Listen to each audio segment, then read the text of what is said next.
You are watching Travel World Online. Very simple. Luxury in leisure is the name of this session. The only thing is that what is luxury is changing and evolving as we talk about luxury, especially in the post-pandemic world. I always say that the days of cookie cutter five-star hotels are over and done with. As far as real luxury is concerned, it's all about individualized, customized experiences and curated experiences and curated stays and accommodations. So, with that in mind, with the changing nature of luxury in mind, let's begin this conversation. The question I want to begin by asking you is this. Talk to us about the fact that even the classic five-star hotels, they're changing and evolving the way they're doing leisure and business in India, be it hosting Indian customers or customers from across the world. So much has changed. Even the greatest of five-star chains are now going for customized experiences and the kind of properties that they're doing, and the variety they're able to offer. Talk to us. What does India at this stage offer that most other countries don't? In terms of the way we host tourists and people who travel to India. Thank you. Hi, good afternoon, everyone.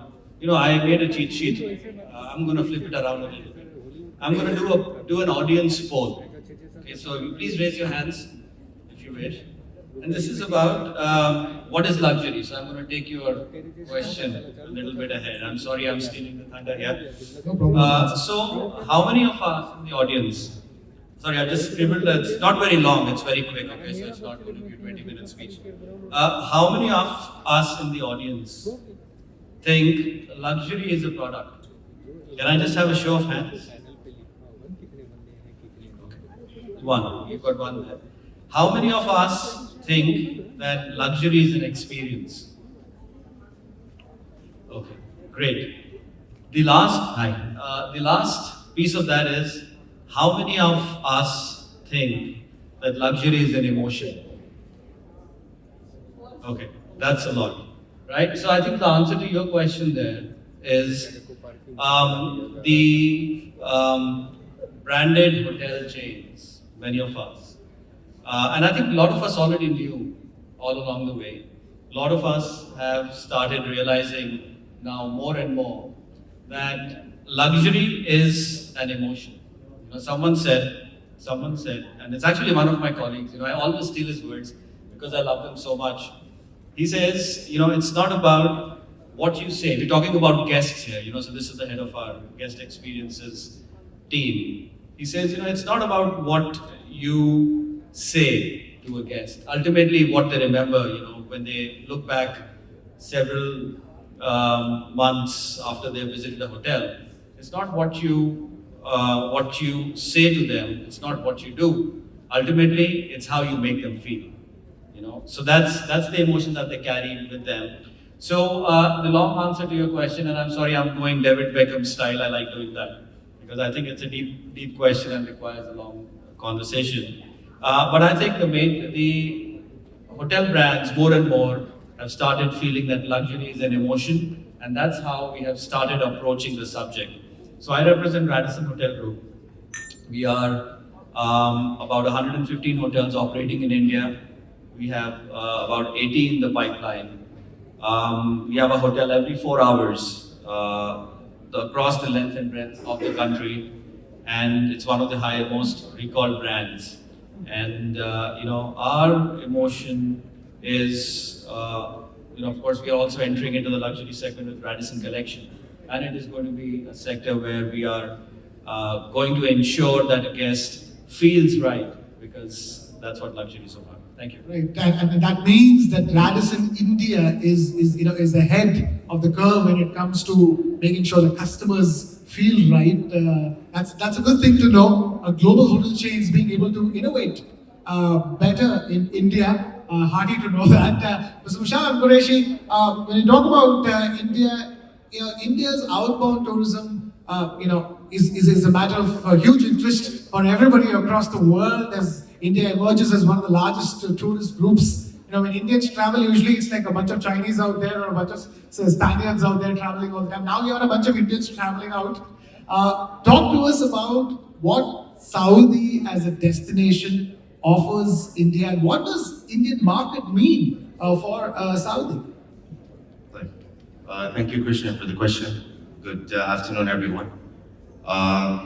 When we were talking about the numbers, I just had this recall back 4 or 6 months ago when we were here again during Satya. That's when we doubled down on numbers for India. So speaking on the importance of the Indian traveler for Saudi Arabia, last year we hosted more than 1 million Indians to the country, covering all of these segments, whether it's leisure, whether it's VFR, whether it's business, and of course Umrah. This year our target was to double down those numbers from India, so we're looking at 2 million Indian visitors coming to Saudi Arabia. And our vision for 2030 is that India is going to be the #1 key source market for Saudi Arabia. Indians will be contributing up to 7.5 million travelers annually by 2030. So that makes India #1 key source market for Saudi Arabia. Now, making it a #1 key source market, what does it tell us? It tells us that we have to activate every single segment an Indian traveler wants. And we have noticed rapidly that there's an incremental increase in the leisure segment from India. Either it's spent, or it's the hotel requirements, or it's the niche products the Indian traveler is looking when he's coming to Saudi or traveling to any destination. Luxury travel, if I were to ask, in between all of that? Pardon me? Luxury travel, because No. most of Indian luxury travel, when they go that direction, it goes to the UAE. So I'm wondering, what is happening with Saudi? Now with luxury, as part of Vision 2030, we have multiple projects which are lined up. A big piece of it falls into the luxury. We just had an opening of the first phase of Red Sea Global almost 2 weeks ago, with the first phase opening of Six Senses and the Najuma Ritz-Carlton Reserve. By the end of the year, we'll be having close to 1,000 plus keys, and by end of 2024, just the Red Sea Global is going to provide you with 3,000 luxury key room nights and hosting the entire world there. Now that's only Red Sea Global. Then we have Diriyah, which was opened last year, the founding place of Saudi Arabia. At Diriyah, you have more than 20 hotels coming in, from your Ritz-Carlton Reserves to your Armanis to your Cavallis. They've been using Saudi recently in their launches. I was very excited to see the launch of Dior in India. But just before that, we had the launch of Roberto Cavalli and Fendi and Dior happening, and Cartier happening in Saudi Arabia. So that luxury segment is not just being activated by giving the travelers the experiences of hotels and activities, but also to engage and indulge them with the experiences. Now, if you're not able to attend Cannes Film Festival, you can come and attend Red Sea Film Festival. Now, if you can't attend the Paris Fashion Week, you can come and attend the Riyadh Fashion Week. So we are touching and attracting every segment when it comes to the luxury traveling. Not just into the activities and hotels, but also into the experiences. Today, Al-Ula is running with 850 room nights. Al-Ula is all about luxury, from the time you land till the time you depart. Whether it's your experiences in the hotels, whether it's your experiences in the middle of the desert, looking at and having the stargazing, whether attending the largest musical rave within Al-Ula, this all is what we call it end-to-end luxury experience. So luxury plays a very big segment. It plays that big segment that people in the market are saying, oh, Saudi is only a luxury destination. It is not. But yes, it plays a very big role into it. We are even launching our own boutique hotels called The Boutique, which is basically transforming the palaces and the royal palaces into a luxury boutique hotel to give you a Saudi authentic experience. So luxury is in our DNA. I'm cancelling my tickets to UAE next time. Next time I'm going to be changing the destination to Saudi. You definitely have to be in Saudi, yes.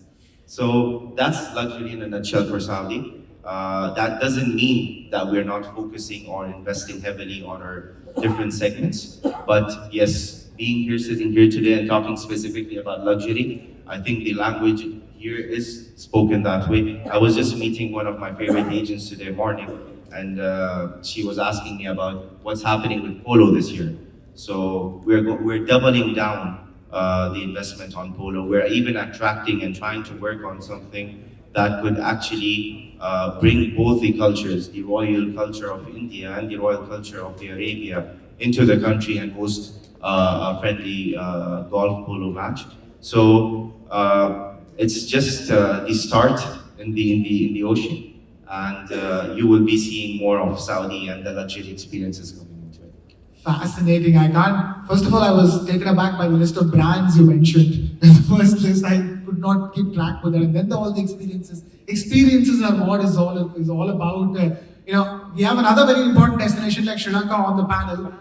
We will talk about that. But before we get to the destination, little did we know that even before we get to destination, there can be luxury in the way you get to that destination. Luxury, the most unlikely of things, the most unglamorous of things. Like all the documentation you have to do before you go abroad. So, VFX, in that sense, is doing something very interesting. It's luxuriating even that experience, isn't it? Thanks for the question, and thanks, Jyoti, for the invitation. I think we heard just a while ago, luxury clearly is an emotion that you rightly shared. What is potentially luxury to some is potentially something quite mundane to the others. VFS sits in a very unique position. It's almost the first point of entry or the impression of a destination when you actually go and apply for the visa. Very proud to say that VFS was established in India in 2001 and now is a global business present in 145 countries and represents 70 governments across the globe. And the objective is really to simplify a more complex visa application process, not just for the applicant and the traveler, but also for the local missions and the government as well. Applying for a visa, as we know, is quite a daunting process for some. You've got to complete lengthy visa application forms. You've got to ensure that all your documentation is in order. Your documentation is accurate because obviously it has a direct impact on the decision of you getting the visa. Over time, we've seen that customers need assistance with various parts of the visa application process. And we've brought in various value-added services, as we call them, to kind of alleviate all of the anxiety that individuals go through at the visa application centers.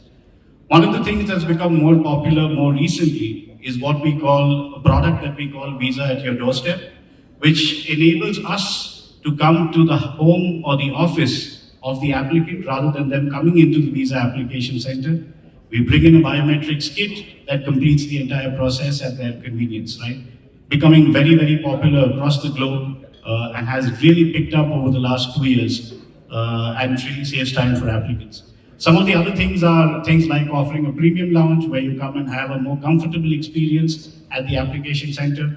If some of you have been to the application center here in Delhi, we know that there are a large number of applicants by virtue of the size of the opportunity. India is clearly one of our largest markets. It's a visa requiring country for most parts of the world, especially the West. So the premium lounge is quite popular. There are various other things like, for example, the ability for you to keep your passport when you apply for your visa for business travelers, and this is really available for the UK, so that you always have control over your travel document rather than it being with the visa application center for the entire duration. So there are various products like that that kind of simplify the application experience for customers that have now become really, really popular more recently. Fascinating. So that's how the visa process becomes luxurious. I was there at the center recently, sir. I have to say, very impressed with so many different counters, such organization in India. It's fascinating the way visa process, how far we've come and how much more we're going to go. I'm going to ask you the same question. We were meditating on the word luxury, sir. Where do you think it's evolving and where do you think it's going at this stage, especially when it comes to India and Indians are concerned? So, luxury can be connoted in different manners, and me coming from the oldest luxurious brand in the country, we're celebrating 120 years. I think it's about giving you more than what you expect, going out of your way. Also, we focus a lot on anticipated service, intuitive service, and then of course the hardware is always given, right? So if somebody says we'll give you a luxurious setting in a luxury hotel, that's kind of done. That's critical and very, very limited to be there. In addition to that, I think as we are moving ahead, India is going through this luxurious revolution, and more and more people find more value in luxury hotels. Not that the mid-scale and the budget hotels don't have value, but we are seeing that the luxury market is expanding far faster. In fact, the CAGR of average rates that you get on the luxury market is much more. So that's what's kind of making international brands and Indian brands going up the ladder. So I think that's one of the key things. Coming back to our philosophy of luxury, as the Taj Group, we've been true custodian of luxury. When 120 years back, Jamshedji started Taj Mahal, Mumbai. He wanted to bring in a hotel which would have everything that India had never seen. And I think we have continued with that. We've always contributed to the India's best safaris when we opened Taj Safaris about 2 decades back.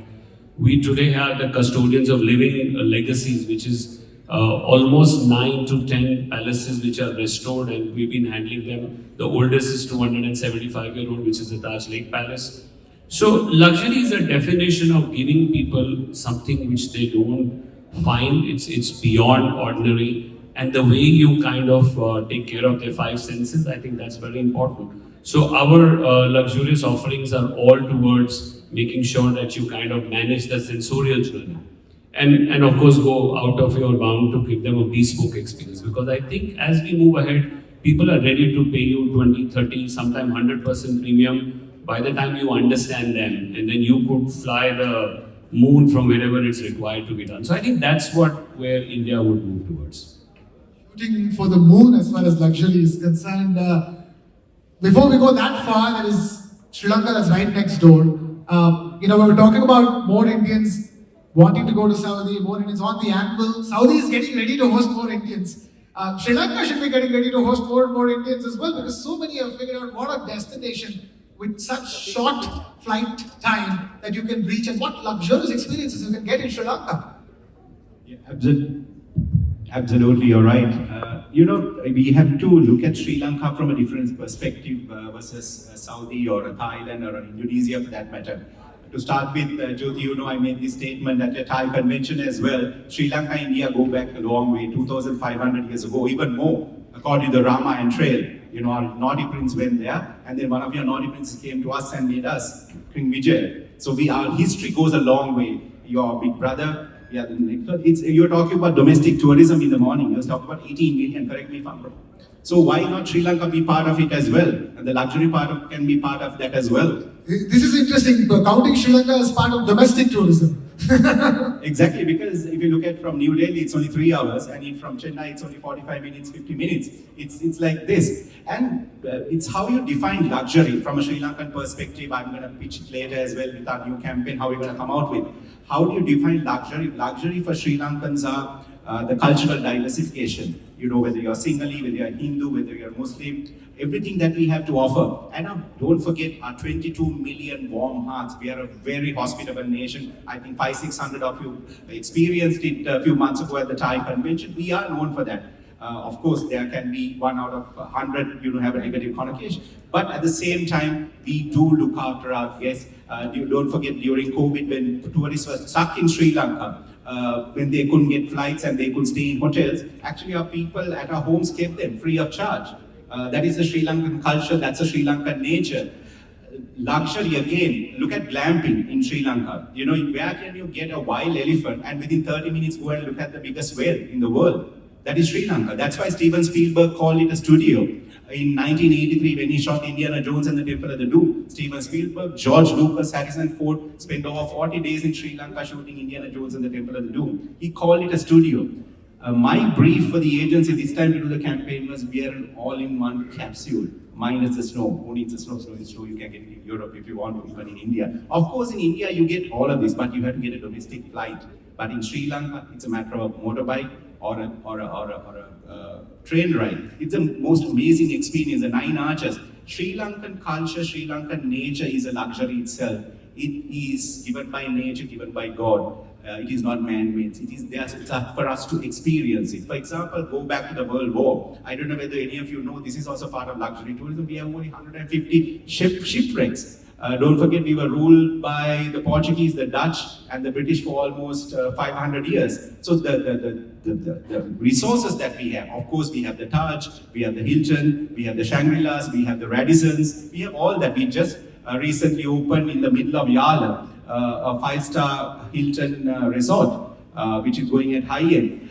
Going ahead with the concept of luxury tourism, we have a 2030 vision like Saudi as well, according to His Excellency the President and with the guidance of our Minister. Our target for 2030 is 5 million. As you know, we went through COVID pandemic, then the economic crisis we had last year. Our best year was 2.3 million.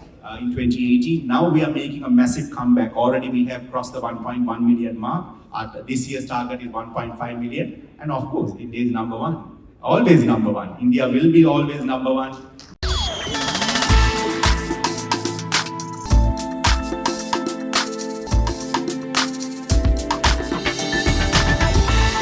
You are watching Travel World Online.